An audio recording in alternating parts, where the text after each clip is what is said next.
کے لیے ہے، خالق کائنات کے لیے ہے، تمام حمد اس اللہ رب العزت کے لیے ہے کہ جس نے ہمارے لیے ہادیوں کا سلسلہ قیامت تک کے لیے باقی رکھا، یعنی جب تک انسانیت آتی رہے گی تب تک ہادی روئے زمین پر باقی رہے گا۔ تمام تعریف اس پروردگار کے لیے ہے۔ وہی پروردگار اپنی کتاب قرآن مجید سورہ توبہ کی آیت نمبر، آج چوتھا دن ہے، آیت نمبر 122، آیت نمبر 122، یعنی اگر کبھی کوئی آپ سے سوال کرے کہ آپ کے پاس مرجعیت کے لیے، آپ کے پاس فقہ کے لیے، آپ کے پاس علماء کرام کے لیے کوئی آیت ہے، تو کم سے کم اگر آیت یاد نہ ہو تو آیت کا نمبر ہی یاد ہو۔ ٹھیک ہے، اب تو قرآن سب لے کے چلتے ہیں ماشاءاللہ سے، کیونکہ موبائل ایسی چیز ہے۔ تو پروردگار عالم سورہ توبہ کی آیت نمبر 122 میں فرما رہا ہے فَلَوْلَا نَفَرَ مِن كُلِّ فِرْقَةٍ مِّنْهُمْ طَائِفَةٌ لِيَتَفَقَّهُوا فِي الدِّينِ لِيَنذِرُوا قَوْمَهُمْ، یعنی اللہ کہہ رہا ہے کہ کیوں نہیں تم لوگ سفر کرتے ان جگہوں پر جہاں مراکز علم ہے، جہاں پر علم سکھایا جاتا ہے، دین اسلام کا علم دیا جاتا ہے، مذہب اسلام کا علم دیا جاتا ہے، جہاں پر دین کی تعلیمات دی جاتی ہے، وہاں پر جائیں اور وہاں سے سیکھیں، اور سیکھ کر جب لوٹ کر آئیں تو بیٹھ نہ جائیں، بلکہ جب لوٹ کر کے آئیں تو کیا کریں، اسے بڑھائیں، لوگوں میں پھیلائیں، اسے انفاق کریں اس کا۔ یہی تو چیز ہے کہ جو بانٹنے سے بڑھتی ہے کم نہیں ہوتی ہے۔ ٹھیک ہے، تو پروردگار عالم نے کہا کہ جاؤ سیکھو، اور سیکھ کے جب لوٹ کر آؤ تو اپنی قوم والوں کو سکھاؤ۔ یہ تو اللہ کا حکم تھا۔ پھر امام کیا فرما رہے تھے علماء کے بارے میں؟ آخری امام حسین علیہ السلام نے جو آخری جملہ کہا تھا کل کے لیے، جو میں نے آپ کے لیے ذکر کیا تھا، آخری جملہ امام نے کیا کہا تھا؟ کسی کو یاد ہے؟ کیونکہ ہماری مجلس سے زیادہ درس کی عادت ہے۔ امام نے کہا تھا، آخری جملہ جو آپ کی خدمت میں ہم نے کل پیش کیا تھا، امام نے کہا تھا کہ یہ وہ علماء ہیں کہ جنہوں نے کبھی قربانیاں نہیں دی، نہ جان کی قربانیاں دی، نہ مال کی قربانیاں دی، نہ اولاد کی قربانیاں دی، نہ کبھی کسی قوم اور قبیلے سے ان کا کوئی سابقہ ہوا، مقابلہ ہوا، کبھی نہیں ہوا۔ یعنی امام کیا کہنا چاہ رہے ہیں؟ امام یہ کہہ رہے ہیں کہ علماء وہ ہوتے ہیں جو جان کو بھی قربان کریں، جو مال کو بھی قربان کریں، جو اولاد کو بھی قربان کریں، جو کبھی بھی باطل کے سامنے اپنا سر نہ جھکائے، اپنا سر دینا گوارا کر لے لیکن باطل کے سامنے سر نہ جھکائے۔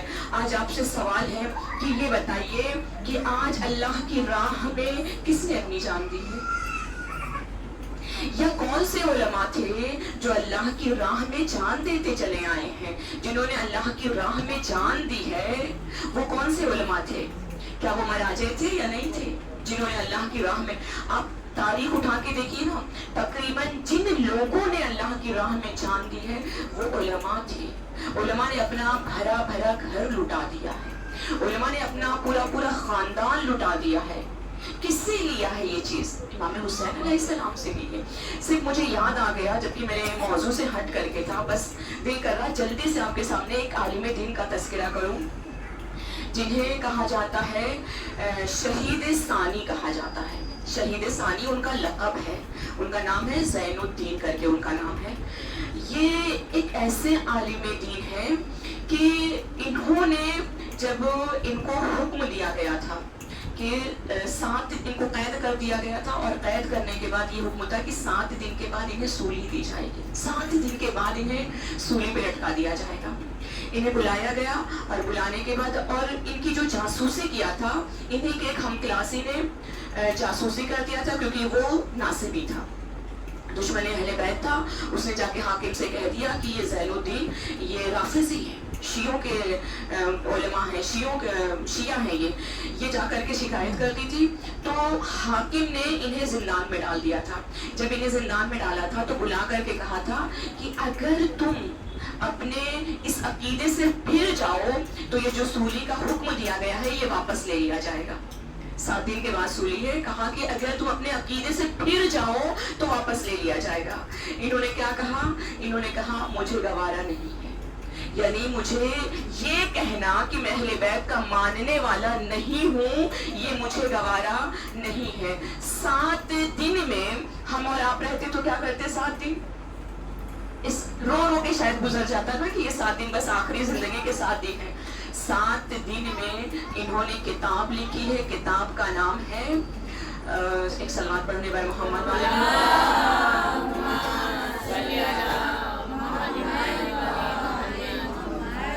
کتاب کا نام ہے لوما، جو اس وقت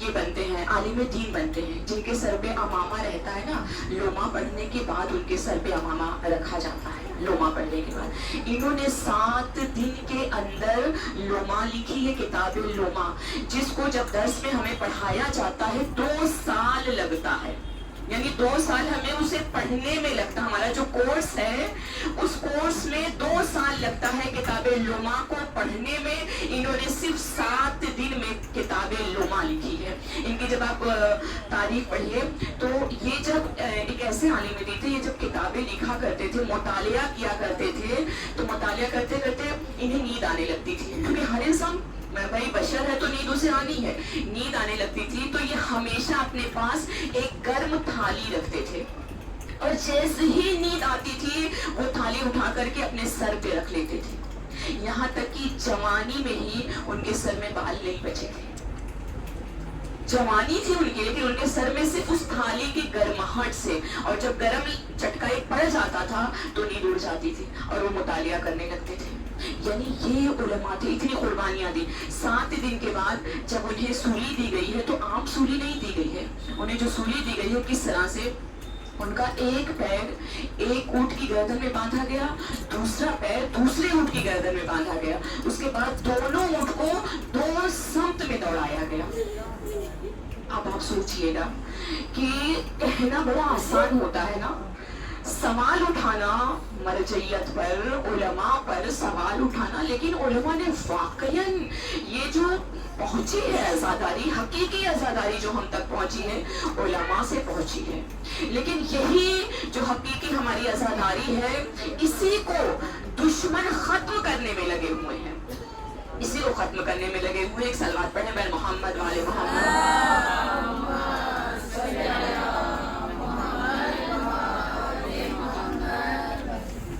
امام علیہ السلام نے کہا کہ علماء قربانیاں کیوں نہیں دیتے ہیں، کیوں نہیں اپنی جان مال کی قربانی دیتے کسی قوم اور قبیلے سے، کیوں نہیں لیتے؟ بس 2 جملے اس کے بعد پڑھ جائیں گے کیونکہ میرے خیال سے وقت کم رہ گیا ہے۔ آپ اس کے آگے فرماتے ہیں کہ یہ سب احترام، امام کہتے ہیں کہ یہ تمام لوگ جو ہیں ان تمام چیزوں کے باوجود، یعنی نہ یہ قربانیاں دے رہے ہیں، نہ یہ لوگوں کی بھلا کر رہے ہیں، نہ لوگوں کی مدد کر رہے ہیں، لیکن اس کے باوجود یہ جنت میں پیغمبر کی ہم نشینی کے متمنی ہے، یعنی یہ تمنا رکھتے ہیں کہ جنت میں ہم پیغمبر کے ہم نشین ہوں گے۔ اس چیز کے لیے کیا کرتے ہیں؟ تمنا رکھتے ہیں۔ اس کے بعد امام آگے کہہ رہے ہیں، توجہ چاہیں گے، امام کہہ رہے ہیں آگے، مجھے تو اس بات کا خوف ہے کہ کہیں ایسا نہ ہو کہ عذاب الہی آئے اور انہیں اپنی لپیٹ میں لے لے۔ یعنی یہ وقت کا امام کہہ رہا ہے کہ مجھے تو اس بات کا خوف ہے کہ کہیں ایسا نہ ہو کہ ایسا نہ ہو کہ اللہ کا عذاب آئے اور ان علماء کو اپنی لپیٹ میں لے لے۔ یعنی وہ علماء، کون سے علماء؟ جو حق بیانی نہیں کرتے، کون سے علماء؟ جو کبھی بھی اپنی محبوب چیز کو اللہ کی راہ میں قربان نہیں کرتے ہیں، بس جہاں اپنا فائدہ ہوتا ہے وہاں نظر آتے ہیں، جہاں کہیں پہ بھی اپنا نقصان نظر آئے گا وہاں یہ گونگے بن جاتے ہیں، بہرے بن جاتے ہیں، اندھے بن جاتے ہیں۔ یہ ان علماء کے لیے امام کہہ رہے ہیں۔ ایک صلوات پڑھ دے بھائی محمد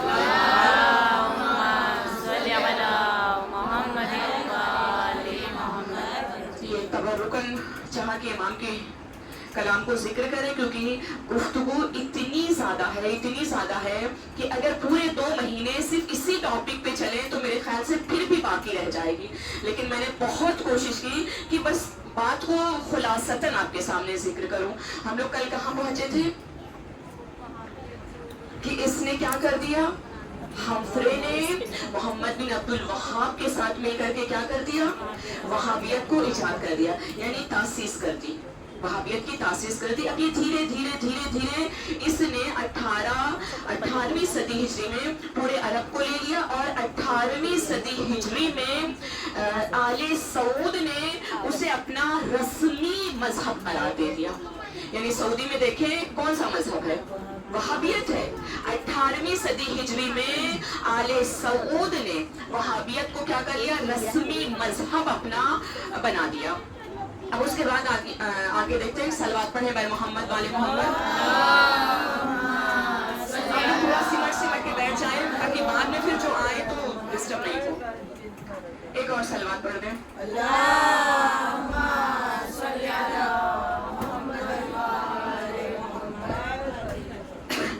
اس کے بعد توجہ چاہیں گے، بہت توجہ سے آپ لوگ سنیے گا، انشاءاللہ کہ مفید رہے گی۔ اور آپ لوگ اسے جیسے رسول خدا نے غدیر میں کیا کہا تھا، حاضرین غائبین تک پہنچاتے رہیں، اور جو ہے وہ آنے والی نسلوں تک پہنچاتے رہیں۔ آپ بھی ہماری باتوں کو جو غائبین ہیں ان تک پہنچاتی رہیے گا، اور اپنے نسلوں کی بہترین تربیت انشاءاللہ کریے گا۔ پروردگار ہم سب کو توفیق دے انشاءاللہ کہ یہ ہمفرے کہتا ہے کہ جب ہم نے اس کے دل میں اس چیز کو پروان چڑھا دیا، پھر ہم نے دونوں نے مل کر کے مذہب کی تاسیس کر دی۔ دھیرے دھیرے پھر مذہب کو بڑھنا ہی ہے، دھیرے دھیرے دھیرے دھیرے یہ اپنا بڑھتا رہا۔ ہم کو حکم ملا، ہمارے پاس نامہ آیا، ہم کو حکم ملا کہ اب ہم بصرہ سے عراق جائیں۔ دیکھیں کیسے کیسے کہاں سے کہاں یہ جا رہے ہیں۔ ہمیں حکم ملا کہ ہم بصرہ سے عراق جائیں۔ اس کے بعد ہم نے فوراً اپنا سامان سفر باندھا اور ہم بصرہ سے نکل گئے عراق کے لیے۔ جب ہم عراق کے لیے گئے تو ہم نے وہاں پر عراق میں جو علماء کے درس ہوا کرتے تھے، پہلے تو ہم اسے دور سے دیکھتے تھے کہ مطلب کیسے لوگ ہیں، کیا ہے، کیسے ان وارد ہوں۔ پھر دھیرے دھیرے دھیرے دھیرے علماء کے درس میں وارد ہونے لگا۔ یہ کہتا ہے، ہمفرے کہتا ہے کہ جو شیعہ علماء کے جو درس رہا کرتے تھے وہ اتنے جاذب رہا کرتے تھے کہ مجھے اپنی طرف کھینچ لیا کرتے تھے، اور مجھے اپنے اوپر شک ہونے لگتا تھا کہ کہیں ایسا نہ ہو کہ میں شیعہ ہو جاؤں۔ یعنی وہ یہ کہتا ہے کہ یہ علماء کے جو درس رہا کرتے تھے بہت جذابیت رکھتے تھے، اور ان کی وجہ یہ تھی کہ جو شیعہ علماء رہتے تھے یہ بہت پرہیزگار اور پاک دامن تھے، باضمیر تھے، اسی لیے ان کی باتیں میرے ضمیر پر اثر کرنے لگتی تھی، اور پھر میں جیسے میرے ضمیر پر اثر ہونے لگتا تھا میں فوراً اسے جھٹکتا تھا کہ نہیں، یہ تو شیطانی خرافات ہے، مجھے تو اور کسی مشن کے لیے بھیجا گیا ہے، مجھے اس کے لیے نہیں بھیجا گیا ہے۔ اس کے بعد یہ مستقل علماء کے درس میں حاضر ہوتا رہا، شیعہ علماء کے درس میں حاضر ہوتا رہا، ان کی تمام انفارمیشن لیتا رہا، لکھتا رہا اور لندن بھیجتا رہا۔ یہ پھر اس نے کافی دنوں تک وہاں پر رہا، بلکہ اس مدت میں جب وہ نجف میں تھا، اس مدت میں اسے بیماری بھی ہو گئی تھی، ایک ایسی بیماری لاحق ہو گئی تھی کہ اس نے یہ سوچا تھا کہ وہ بس کچھ دنوں کا مہمان ہے اور مر جائے گا، لیکن بعد میں اس کی یہ بیماری، تھوڑے دنوں کے بعد اس کی یہ بیماری ٹھیک ہو گئی تھی۔ پھر جب اس نے عراق کی یعنی نجف کی پوری اطلاعات نکال لی کہ کیسے ان پر حملہ کرنا ہے اور کیا چیزیں ہیں، یعنی شیعوں کی وہ کون سی دکھتی ہوئی نس ہے، جسے کہا ہے دکھتی ہوئی نس کون سی ہے جہاں پہ ہاتھ رکھنا ہے۔ کہا میں نے جب غور کیا تو میں نے دیکھا کہ شیعوں میں ایک چیز ہے، وہ یہ ہے کہ مرجعیت ایک ایسی چیز ہے کہ اگر مرجع ایک آواز کر دے تو پورے ملک کے، چاہے وہ ہندوستان ہو، چاہے پاکستان ہو یا ایران ہو، عراق ہو، کہیں کے بھی شیعہ ہو، مرجعیت کی ایک آواز پہ اپنا خون بہانے کے لیے تیار ہے۔ کہا بس میرے ذہن میں یہ بات آ گئی کہ بس یہ سب سے امپورٹنٹ ہے کہ اسی کو ہمیں ٹارگیٹ کرنا ہے۔ اس کے بعد یہ وہاں پر کچھ دن تھا، پھر اس کے بعد اسے پھر ایک حکم ملا کہ نہیں، اب یہاں سے اب تم کربلا جاؤ۔ یعنی نجف کی اطلاعات لے لی، نجف کی اطلاعات کے بعد اسے حکم ملا کہ اب تم کربلا جاؤ۔ یہ کربلا گیا، کربلا میں علماء کی تمام اطلاعات اس نے نکالی کہ علماء کے بیچ کیا رہتا ہے، علماء کے بیچ کون سے اختلافات رہتے ہیں۔ اب دیکھیں نا، جب ہمیں نہیں معلوم اس میں کوئی ایسا ہے کہ جو فقہ پڑھا ہو, مقاصد یا کوئی چیز جس سے پڑھی ہو؟ اگر جو پڑھے ہوں گے انہیں اطلاع ہوگی کہ دیکھیں مقاصد ایک ایسی چیز ہے کہ جو علم اصول جو مرجع ہوتے ہیں یہ وہ پڑھا کرتے ہیں تقریباً احکامات کو قرآن سے اور حدیث سے نکالنے کے لیے. مقاصد وغیرہ, لمحہ وغیرہ, مقاصد وغیرہ اسی لیے پڑھائی جاتی تاکہ انسان قرآن سے اور حدیث سے احکامات کو نکال سکے. تو اس میں کبھی کبھی کیا ہوتا ہے, اختلاف بھی پایا جاتا ہے. ایک سلوات پڑھیں بر محمد والے.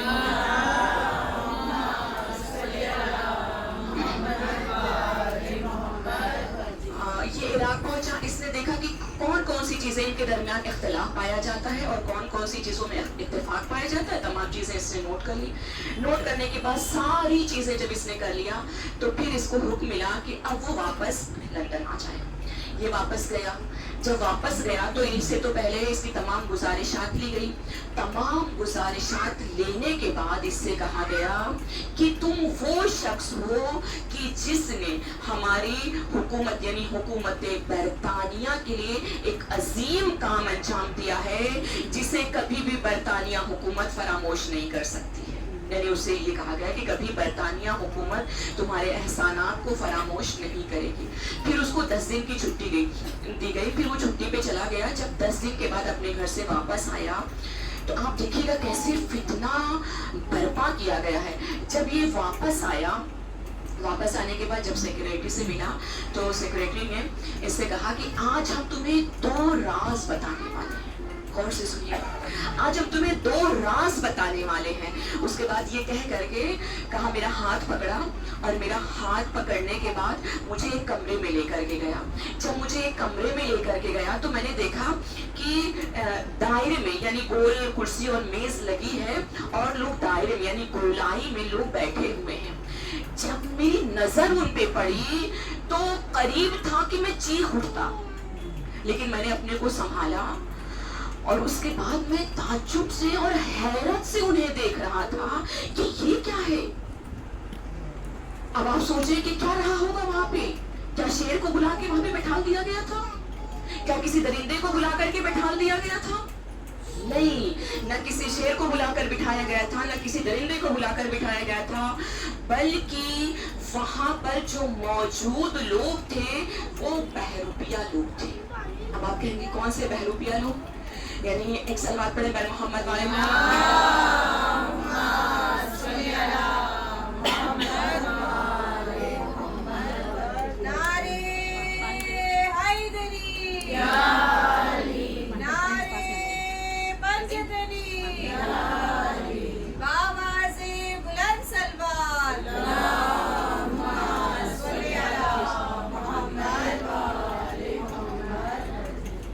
جب ہم نے دیکھا کہ جو لوگ بیٹھے ہوئے, توجہ چاہیں گے, وہ بندہ بگڑتا ہے, کوئی مسئلہ نہیں ہے. آپ لوگ اپنی سماعتوں کو رکھے نا, آپ کے دل میں انشاءاللہ پہنچے گے.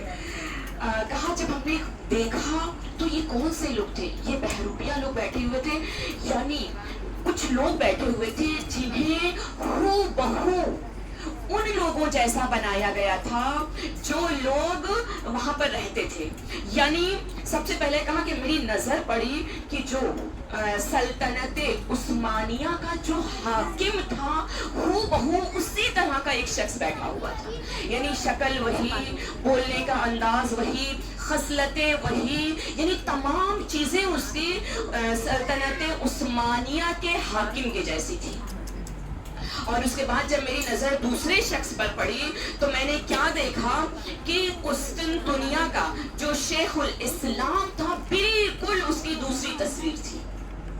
اور پھر جب تیسرے شخص پر نظر پڑی تو کون تھا؟ کہا تیسرے شخص پہ جب نظر میری پڑی تو میں نے دیکھا شاہ ایران کا زندہ مجسمہ, شاہ ایران کا زندہ مجسمہ. اور چوتھا جو شخص تھا جس پر میری نظر پڑی وہ چوتھا شخص کون تھا؟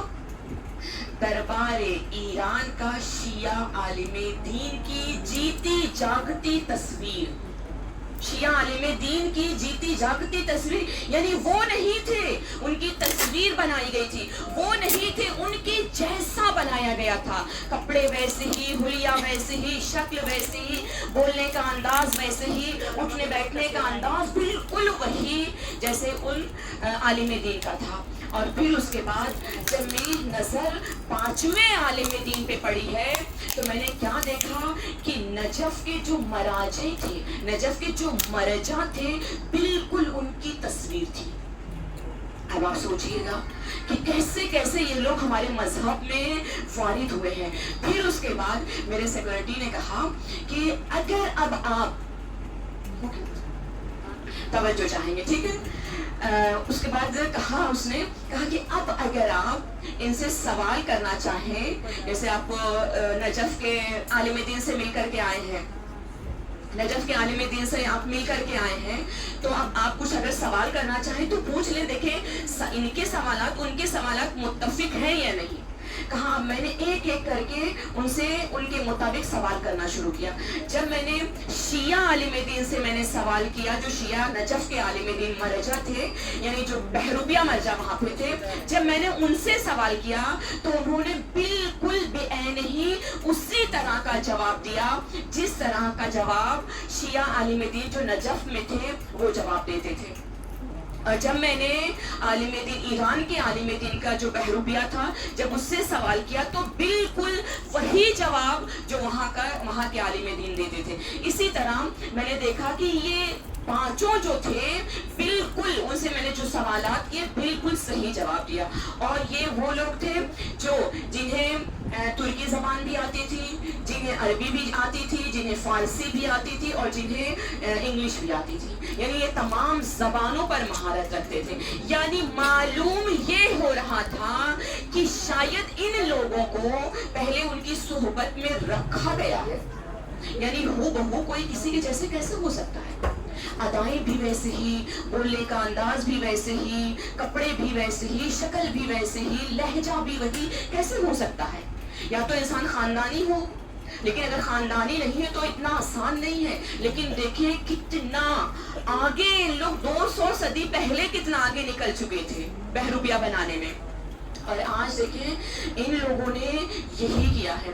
ہمارے دین میں بہت سارے ایسے علماؤں کو انہوں نے جنم دیا ہے، یعنی اپنے جو ان کے لوگ رہتے تھے، جو ان کے جاسوس رہا کرتے تھے، انہیں یہ لوگ ہمارے حوضوں میں بھیجا کرتے تھے، وہاں سے وہ تعلیم لیا کرتے تھے۔ تعلیم لینے کے بعد جب واپس جاتے تھے تو مرجعیت کے خلاف، اسلام کے خلاف یہ گفتگو کیا کرتے تھے، جس میں سے ایک شخص ہے نا اللہ یاری۔ اللہ یاری کتنا بڑا فتنہ ہے، اور علم کہاں سے لے کر آیا ہے؟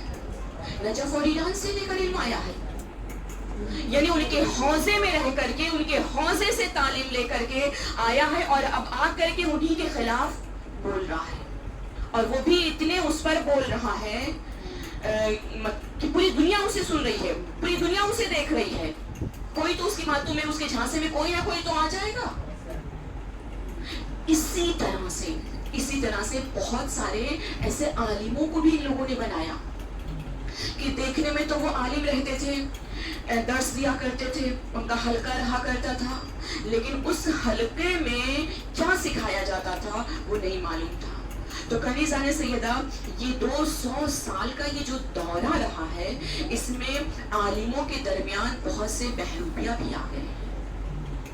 اب ہمیں خود اس کی پہچان کرنا ہے کہ کون ہے جو عالم ربانی ہے، کون ہے کہ جو خدائی عالم دین ہے، اور کون ایسا ہے کہ جو برطانیہ کا عالم دین ہے۔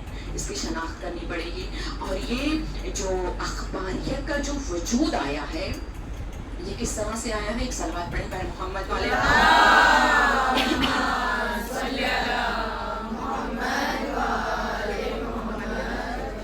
اس کے بعد کہا نا کہ 2 راز تمہیں بتاتے ہیں، ایک راز تو یہ بتا دیا، دوسرا کیا راز ہے؟ کہا دوسرا راز جب میں وہاں سے نکلا، سب سے سوال پوچھ لیا، مطمئن ہو گیا، اس کے بعد جب میں وہاں سے نکلا تو نکلنے کے بعد میرے ہاتھ میں ایک کتاب دی گئی، کہا اس کتاب کا مطالعہ کرو. جب میں اس کتاب کا مطالعہ کرنے لگا تو میں نے دیکھا کہ اس کتاب میں شیعوں کے تمام عقائد کا ذکر ہوا ہے. شیعہ نماز کیسے پڑھتے ہیں, سنی نماز کیسے پڑھتے ہیں, شیعہ روزہ کب کھولتے ہیں, سنی روزہ کب کھولتے ہیں, یعنی ان کے سارے اختلافات, شیعہ کے سنیوں کے سارے اختلافات کا ذکر تھا. کون سی چیزیں ایسی ہیں کہ جنہیں ہوا دی جا سکتی ہے, جن کے ذریعے سے فتنہ فساد برپا کیا جا سکتا ہے, کون سی چیزیں ایسی ہیں کہ جس چیز پر یہ کبھی فتنہ نہیں ہوگا, یعنی کبھی اختلاف نہیں ہوگا, شیعہ سنی کے درمیان کبھی اختلاف نہیں ہوگا. یعنی ہر چیز اس کتاب میں لکھی ہوئی تھی. اور آخر میں کچھ چیزیں لکھی ہوئی تھی کہ جو ہم سب کے لیے ہدایات تھی کہ یہ ہمیں کرنا ہے. وہ انشاءاللہ کہ آپ لوگ کو بتاتے ہیں کہ ان کو ہدایات کیا کیا دی گئی تھی کہ اب جب آپ کو جانا ہے یہاں سے ایران, عراق یا نجف جانا رہے گا تو جانے کے بعد کیا کرنا ہے. ایک سال بعد پڑھیں گے محمد والے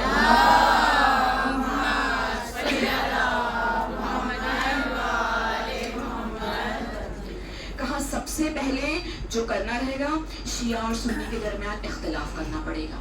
سب سے پہلا کام شیعہ سنی کے درمیان اختلاف کرنا رہے گا. دوسری چیز جو کرنی رہے گی وہ مسلمانوں کو جہالت کی طرف کھینچنا پڑے گا, انہیں علم سے دور لے جانا پڑے گا. آپ دیکھیں نا کہ ہم شیعہ اصل میں وارث باب علم اور شہر علم ہیں, اور ہم شیعہ ہی آج علم سے دور ہیں. یہ در حقیقت برطانیہ کا نقشہ ہے کہ ہمیں دور رکھا جائے, ہم مسلمانوں کو علم سے دور رکھا جائے. ہمارے بچے نہج البلاغہ کی آشنائی نہیں رکھتے, لیکن ان کے یہاں دیکھیے, ان کے یہاں بڑے بڑے لوگ نہج البلاغہ کے ایک ایک لفظ پر غور کرتے ہیں کہ کیا کہہ رہے ہیں, کیونکہ وہ جانتے نا کہ اس کائنات میں مولائے کائنات سے بڑھ کر کوئی سیاست منطق نہیں تھا. لیکن مولائے کائنات کی سیاست جو تھی وہ خدائی تھی. ایک شیطانی ہوتی ہے اور ایک خدائی ہوتی ہے, دونوں میں فرق ہوتا ہے. اور مولائے کائنات نے نہج البلاغہ میں اس فرق کو بہت خوبصورتی سے بیان کیا ہے. کہا دوسرا کام جو کرنا ہے وہ یہ کہ مسلمانوں کو علم سے دور رکھنا ہے. اور پھر تیسرا کام جو کرنا ہے مسلمانوں میں سستی اور کاہلی کو پیدا کر دینا ہے. یعنی اتنے ان کے اوپر پیسے لگا دیے جائیں, ان کا اتنا ان کے درمیان پیسہ بانٹ دیا جائے کہ انہیں گھر سے باہر نکلنے کی توفیق ہی نہ ہو, اور جب گھر میں رہتے عادت ہو جائے گی, مفت کا کھانے کی عادت ہو جائے گی, انہیں گھر سے باہر نکلنے کی عادت نہیں رہے گی, انہیں کاہلی کی عادت ہو جائے گی. یعنی اس طرح سے ان کے اوپر کام کرنا ہے. پھر اس کے بعد چوتھی چیز جو ہے, چوتھی چیز ان کے درویشوں اور ان کے ملنگوں کی خاکاؤں کو محفوظ کیا جائے. ملنگوں کی آپ جانتے ہیں ملنگ کسے کہتے ہیں, کسے کہتے ہیں ملنگ؟ یہ ملنگیت بھی ایک فتنہ ہے. لیکن جب ہم اشعار سنتے ہیں ملنگوں کے تو جھوم جاتے ہیں. بس کیا ہے اشعار, میرا انداز ملنگانہ بنا دے مولا, خوب جھوم کے ہم لوگ پڑھتے ہیں نا اپنی محفلوں میں, میرا انداز ملنگانہ. کیوں کہہ رہی ہیں میرا انداز ملنگانہ بنا دے؟ کہیے نا میرا انداز سلمانی بنا دے, میرا انداز سلمانی بنا دے مولا, میرا انداز بوزری بنا دے مولا, میرا انداز کمبری بنا دے مولا. یہ کیا ہے ملنگی ہے جو آپ کہہ رہی ہیں میرا انداز ملنگانہ بنا دے مولا؟ یا پھر وہ کیا کہتے ہیں, حیدر حیدر بول ملنگا. یہی کیوں ملنگا, حیدر حیدر بول ملنگا کیوں ہم کہیں؟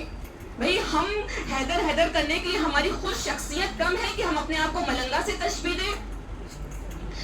اس طرح کے جو اشعار رہا کرتے ہیں آپ پہلے سوچا کریں, غور کیا کریں, اس کے بعد پڑھا کریں کہ یہ ملنگیت ہمارے ہاں جائز ہے یا نہیں, یہ درویشیت جو ہے یہ ہمارے ہاں جائز ہے یا نہیں جائز ہے. اسلام میں ملنگوں کی, اسلام میں درویشوں کی کوئی جگہ نہیں ہے, کوئی جگہ نہیں ہے. اس لیے اب آگے سے انشاءاللہ جب ربیع الاول آئے گا اور پھر اس کے بعد جب یہ اشعار کا جب انشاءاللہ بہار آئے گی اشعار کی, تو ایسے اشعار پڑھنے سے پرہیز کریے گا, کیونکہ ہمیں ملنگا نہیں بننا ہے, ہمیں سلمان بننا ہے, ہمیں فضا بننا ہے, ہمیں اسما بننا ہے, نہ کہ ہمیں کچھ اور بننا ہے انشاءاللہ. ایک صلوات پڑھیں بر محمد.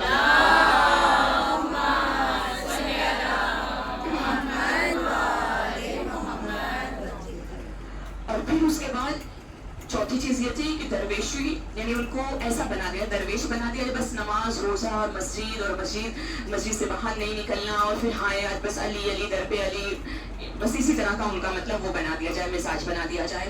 پھر اس کے بعد پانچویں چیز جو ہے، کہا پانچویں چیز ان کے حکمرانوں کو، ان کے حکمرانوں کے لیے، ان کے حکمرانوں کے حق میں حدیث جعل کی جائے۔ جیسے اس میں سے ایک حدیث کہ جو حکمران ہوتا ہے وہ زمین پر اللہ کا سایہ ہوتا ہے، یعنی ان کی حکمرانوں کی حقانیت کے لیے کہ جو حکمران ہوتا ہے وہ زمین پر اللہ کا سایہ ہوتا ہے۔ اس طرح کی حدیثیں لکھ کر کے اور اس کے بعد جو ہے جوانوں کے درمیان بانٹ دی جائے، شائع کر دی جائے۔ کون جائے گا پوچھنے کے لیے حدیث کس نے کہی ہے، کس کی ہے، قالا کون ہے اس کا، کون جائے گا پوچھنے؟ بس جو دیکھے کہ ہاں جو ان کی مطلب حکومت جو ہے وہ جائز ہے، اس طرح کا۔ پھر اس کے بعد کہا چھٹی چیز جو ہے کہ ان کے راستوں میں بدامنی پیدا کی جائے، شہروں میں بدامنی پیدا کر دی جائے، فتنہ اور فساد ایجاد کر دیا جائے۔ اور پھر ساتویں چیز کہ عقیدہ جبر کو رائج کیا جائے۔ عقیدہ جبر کیا ہے؟ عقیدہ جبر یعنی ہم جو کچھ بھی کر رہے ہیں خدا کروا رہا ہے، ہم گناہ کر رہے ہیں تو بھی خدا کروا رہا ہے، ہم ثواب کر رہے ہیں تو بھی خدا کروا رہا ہے، ہمارے اپنے اختیار میں کچھ نہیں ہے۔ یعنی اس طرح سے لوگوں کے ذہنوں کو عقیدہ جبریت سے وہ کر دیا جائے، مزین کر دیا جائے، لوگوں کی یعنی ذہنیت بنا دی جائے جبر کے عقیدے کی۔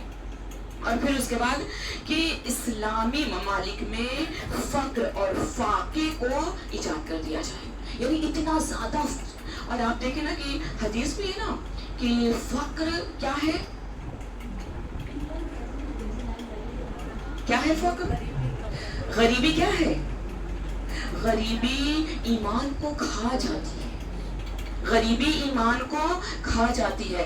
غریب جب اپنے گھر سے نکلتا ہے تو وہ با ایمان پلٹ کر آئے گا یا نہیں معلوم رہتا ہے، کیونکہ غریبی ایمان کو کھا جاتی ہے۔ تو کہا کہ ان کے اسلامی شہروں میں فقر و فاقہ رکھا جائے، تاکہ یہ خود جب فقر و فاقہ آئے گا دھیرے دھیرے خود اپنے عقیدے سے لوگ دستبردار ہو جائیں گے۔ اس کے بعد کہا کہ ان کے حکمرانوں میں شراب کی، جوئے کی عادت ڈال دی جائے۔ ان کے حکمران جب ایسے ہو جائیں گے تو پھر دھیرے دھیرے قوم خود بخود کیا ہو جائے گی؟ برباد ہو جائے گی۔ مسلمانوں کے جو شہر ہیں، مسلمانوں کے جو دیہات ہیں، مسلمانوں کی جو بستیاں ہیں، ان میں گندگی اور غلاظت کو پھیلا دیا جائے۔ جب گندگی ہوگی، جب غلاظت ہوگی تو گندگی اور غلاظت سے انہیں بیماریاں ہوں گی، تو یہ بیماریوں میں کیا ہے اپنی مبتلا ہو جائیں گے۔ جب انسان بیماریوں میں مبتلا ہو جائے گا تو کہاں سوچ پائے گا کہ ہمیں کیا کرنا ہے۔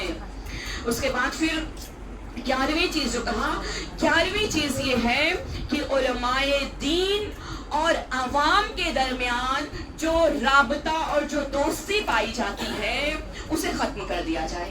یعنی علماء میں اور عوام میں، ہم آپ کے دوست ہیں، آپ ہمارے دوست ہیں، اسی دوستی کے رابطے کو ختم کر دیا جائے۔ اور جب علماء اور عوام کے درمیان دوستی کے رابطے کو ختم کر دیا جائے گا، خود بخود لوگ بہکنا شروع ہو جائیں گے۔ اس کے بعد کہا کہ جو 12ویں چیز تھی وہ یہ کہ علماء پر اعتراض کیا جائے، علماء کی شخصیت پر الزامات لگائے جائیں، علماء کی شخصیت پر الزامات لگائے جائیں، اور بناوٹی علماء بنائے جائیں، بناوٹی علماء، بناوٹی مرجع بنائے جائیں۔ آپ دیکھیں ابھی فی الوقت ایک فتنہ ہے جو عراق میں موجود ہے، آپ لوگ آگاہ ہو جائیے گا کیونکہ یوٹیوب پہ چل رہا ہے، ورنہ پھر میں بتا دوں تو کہیں ایک اور فتنہ نہ ہو جائے، اس لیے بس آپ لوگ ہوشیار ہو جائیے کہ اس وقت بھی اور دشمنوں کی یہ اس وقت کی بات بتا رہے ہیں، 200 سال پہلے کی بات نہیں، اس وقت کی بات بتا رہے ہیں کہ اس وقت بھی برطانیہ کیا کر رہی ہے، جو علماء خاندان ہے انہی خاندان کے بیچ سے لوگوں کو نکالتا ہے، پیسے دیتا ہے، مرجع بناتا ہے، اور پھر مرجع بنانے کے بعد انہیں اپنے مطابق کٹ پتلی کی طرح، یعنی مرجع کو لوگ، کتنے لوگ ان کی تقلید میں ہیں، کتنے لوگ تقلید کر رہے ہیں، کتنے ایسے اخباری ہیں جو تقلید میں ہیں، اور در حقیقت وہ ایسے عالم دین ہیں کہ جو برطانیہ کے بنائے ہوئے ہیں۔ تو کہا کہ ڈپلیکیٹ علماء اور مرجع کو بنانا ہے، یہ ہمارا مشن ہے. اور پھر اس کے بعد کہا کہ عورتوں میں بے پردگی اور بے حیائی کو ایجاد کرنا ہے. یعنی یہ کام دیے گئے تھے کہ یہ کام کرنا ہے، لوگوں کو مزاروں پر جانے سے روکنا ہے. کیونکہ یہ جو مزارات رہتے ہیں، جب انسان مزارات پہ جاتا ہے تو اس کا دل کیا ہے، متغیر ہو جاتا ہے. خاک جو دل پہ پڑی ہوتی ہے، جو گرد پڑی ہوتی ہے، وہ صاف ہو جاتی ہے. کوئی جب کربلا جا کے آتا ہے تو کم سے کم 1 سال تو وہ یہ سوچتا ہے بھائی گناہ نہیں کرنا ہے، مولا کا حرم دیکھ کر کے آئے ہیں، مولا کے حرم کو بوسہ دے کر کے آئے ہیں، تھوڑے دن تو کم سے کم انسان لحاظ کرتا ہے. تو ان کو مزاروں پر جانے سے روک دیا جائے. اسی لیے ان لوگوں نے، یہ جب وہابیت وجود میں آئی تھی، سب سے پہلے ان لوگوں نے حرم معصومین کو ٹارگٹ کیا تھا، سب سے پہلے حرم معصومین کو. اور جو انہدام جنت البقیع ہوا ہے، انہدام اس سال جو مطلب یہ شوال جو تھی، اس وقت کی جو شوال تھی، 101 سال ہو گیا ہے. 101 سال انہدام جنت البقیع کا ہو گیا ہے. انہی لوگوں نے کیا تھا، وہابیوں نے کیا تھا. ان لوگوں نے تمام جگہ پر جتنے بھی مزارات تھے، جتنے بھی مقدس گھر تھے، جناب خدیجہ کا جو گھر تھا، کبھی انشاءاللہ موقع ملا تو کبھی اس پہ بھی پڑھیں گے. آپ لوگ سنیے نا کہ ان لوگوں نے کون کون سی جگہوں کو تباہ کیا تھا تاکہ لوگ یہاں پہ جا نہ سکیں، لوگوں کو وہاں سے روکا جائے. پھر اس کے بعد کہا کہ لوگوں کے دلوں میں خاندان رسالت سے نفرت پیدا کرنا. یہ ان کا کام ہے کہ لوگوں کے دلوں میں خاندان رسالت سے نفرت پیدا کی جائے. اور پھر اس کے بعد جو اسٹار بنایا تھا، مطلب اس کی ڈائری پہ جو اسٹار انسان کہاں بنا دیتا ہے، جو امپورٹنٹ جہاں جہاں پہ رہتا ہے. اسٹار جسے بنا تھا اس میں یہ تھا کہ عزاداری امام حسین علیہ السلام میں اختلاف پیدا کرنا ہے. یعنی ہم لوگ جو امپورٹنٹ جو رہتا ہے نا، اس کو کچھ ایک وہ کرتے ہیں نا کہ بھائی ہمیں معلوم رہے ایک دم سے ہمیں، تو عزاداری امام حسین میں اختلاف پیدا کرنا ہے. اور پھر اس کے بعد مساجد اور جو مدارس وغیرہ ہیں وہاں پر بہروپیہ ٹیچروں کا انتظام کرنا ہے. مدرسوں میں بہروپیہ ٹیچر کا انتظام کریں، یعنی مدرسے میں اب جو عالم دین درس دیا کرتے تھے اسے بہروپیہ عالم دین درس دیں گے. اسکولوں میں، کیونکہ کالج وغیرہ سے بھی جو ایمان تو کالج سے بھی بگڑتا ہے نا، ایمان تو مدرسے میں بھی خراب ہو جاتا ہے، کالج میں بھی خراب. انہوں نے یہ کہا کہ جتنے بھی ٹیچر ہوں گے وہ اب یہاں برطانیہ کے تربیت یافتہ ٹیچر ہوں گے، چاہے وہ مدارس ہو، چاہے وہ ان کے کالج اور ان کے اسکول وغیرہ ہوں. اور اس کے بعد کہا 19واں جو تھا، کہا کہ قرآن میں شک ایجاد کرنا ہے. یہ جو ابھی آپ کے سامنے بیان کریں گے، جو اخباریت کا عقیدہ ہے، اخباریت کے عقیدے میں سے ایک یہ بھی ہے کہ قرآن تحریف ہو گیا ہے. قرآن تحریف ہو گیا ہے، کا ایک عقیدہ ہے اخباریت کا، قرآن تحریف ہو گیا ہے. کہا کہ قرآن میں شک ایجاد کرنا ہے اور اس عقیدے کو پھیلانا ہے. یعنی اتنی یہ 19 چیزیں تھیں، کچھ اور بھی تھی جو ضروری نہیں لگی، اس لیے میں نے تذکرہ کرنا چھوڑ دیا کہ یہ اتنی چیزیں ان لوگوں نے بنائی تھی کہ اب ہمیں ان چیزوں پر کام کرنا ہے اور کام کر کے ہمیں انہیں بس توڑنا ہے. لیکن ان لوگوں نے کئی سال یہ کوشش کی، ان تمام چیزوں پر کئی سال تک یہ کوشش کرتے رہے لیکن کامیاب نہیں ہوئے. سنیوں کے درمیان تو یہ کامیاب ہو گئے، اختلاف کرنے میں کامیاب ہو گئے، فرقے بھی کئی ایجاد کر دیے سنیوں کے درمیان، لیکن شیعوں کے درمیان یہ کامیاب نہیں ہوئے. آپ لوگ بور تو نہیں ہو رہے؟ نہیں، کامیاب نہیں ہوئے. اب کیا کریں کہ شیعوں کے درمیان یہ کامیاب نہیں ہوئے، اب یہ کیا کریں؟ اب ان لوگوں نے کہا کہ اب ہمیں غور سے شیعوں کی تاریخ پڑھنا پڑے گا، شیعوں کی تاریخ پڑھنا پڑے گا. جب ان لوگوں نے شیعوں کی تاریخ کا مطالعہ کیا تو ان لوگوں نے دیکھا کہ شیعوں کے درمیان جو شیعہ علماء تھے ان کے درمیان، جو ہم نے پہلے دن بتایا تھا کہ 10ویں صدی ہجری اور 11ویں صدی ہجری میں شیعوں کے علماء کے درمیان اختلاف ہوا تھا، اخباری اور اصولی، یعنی اخباری اور مرجعیت کے درمیان جو اختلاف ہوا تھا 10ویں صدی ہجری میں اور 11ویں صدی ہجری میں. لیکن وہ اختلاف وہیں پر ختم ہو گیا تھا. اب ان کی نظر پڑھتے پڑھتے اس اختلاف پر گئی کہ ان کے درمیان ایسا ہوا تھا، یعنی اخباریت ان کے درمیان آئی تھی. کہا اگر اب ہم شیعوں کے درمیان کوئی نیا لفظ، کوئی نئی اصطلاح لے کر کے آئیں گے تو وہ مانیں گے نہیں. اسی اخباریت کی اصطلاح کو اٹھا کر کے رکھ دیا جائے، لیکن اس کے عقیدے بدل دیے جائیں. یہ نیا نام بھی نہیں رہے گا اور لوگ جلدی سے قبول بھی کر لیں گے. اور نام بھی نہیں نیا نہیں، کیونکہ اگر نیا نام رہے گا تو لوگوں کے کان کھڑے ہو جائیں گے، لوگ اس کی مخالفت کرنے لگیں گے. کہاں نیا نام بھی نہیں رہے گا، وہی پرانا نام ہے، بس اس میں عقیدے کو تبدیل کر دینا ہے. پھر ان لوگوں نے پڑھتے پڑھتے پڑھتے پڑھتے پھر یہ لوگ آئے ایک سلوات پڑھنے والے محمد والے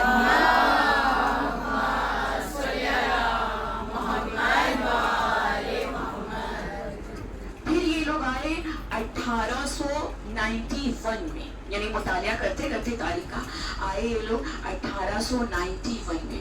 1891 میں جب برطانیہ نے ایران کی تمام زمینوں کو کرائے پر لے لیا تھا تمباکو کی کھیتی کرنے کے لیے.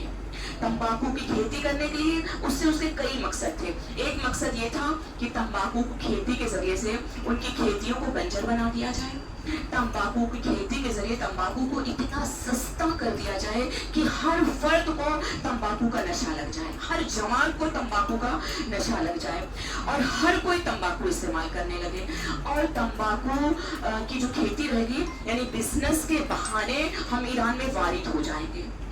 کیسے ہمارے ملک میں یہ برٹش جو ہے ہمارے ملک میں کیسے آیا تھا؟ پہلے بزنس کے بہانے ہی تو آیا تھا، پھر دھیرے دھیرے یہ قبضہ کرنے لگا. اس کے بعد جب اس نے ایران کی زمینوں کو کرائے پر لیا تمباکو کی کھیتی کے لیے، اور جب ایران کی قوم اس کی مخالف ہوئی تو آیت اللہ سید محمد حسن شیرازی، یہ شیرازی جو ہے عراق میں، اس سے انہیں وہ نہیں کریے گا. یہ کون سے شیرازی ہیں؟ سید محمد حسن شیرازی، جو بہت بڑے مشہور عالم دین تھے. انہوں نے اس وقت ایک فتویٰ دیا تھا. انہوں نے فتویٰ دیا کہ تمباکو حرام ہے، کسی بھی طرح سے اس کا استعمال کیا جائے، کھیتی کی جائے اس کی، اسے کھانے میں استعمال کیا جائے، اس کا سگریٹ میں استعمال کیا جائے، اس کا حکم میں استعمال کیا جائے، کسی بھی طرح سے تمباکو کا استعمال حرام ہے. اب جیسے ہی آیت اللہ سید محمد حسن شیرازی نے جیسے ہی یہ فتویٰ دیا، یہ فتویٰ دینے کے بعد شیعوں نے تمباکو کی پوری کھیتیوں کو آگ لگا دی. بڑی بڑی کھیتیاں، پوری کھیتیوں کو آگ لگا دی. وہ کھیتیاں شیعوں کی چاہے ایران میں رہی ہو، چاہے پاکستان میں، چاہے ہندوستان، چاہے زمین کے کسی بھی کونے پر اگر وہ شیعہ کی تھی تو شیعوں نے اسے آگ لگا دی، پوری کھیتی کو آگ لگا دی اور جلا دیا. تمباکو کی پوری کھیتی کو آگ لگا دی گئی اور جلا دیا گیا.